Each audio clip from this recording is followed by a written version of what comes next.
Maintenant, parlons un peu des produits qui risquent d'être annoncés durant cette WWDC. Parce que oui, la WWDC, c'est une convention logicielle, mais ça n'a jamais empêché Apple d'y annoncer de nouveaux produits.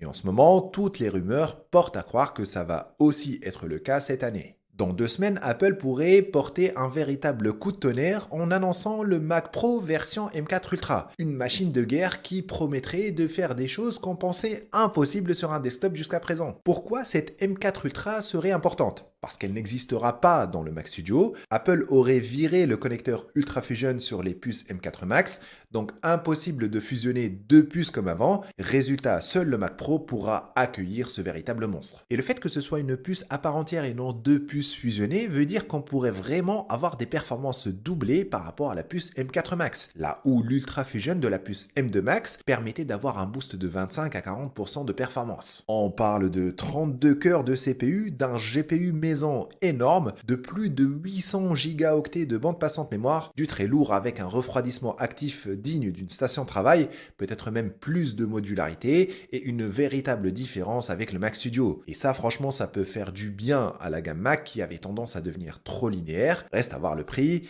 Et spoiler alerte, ça va piquer.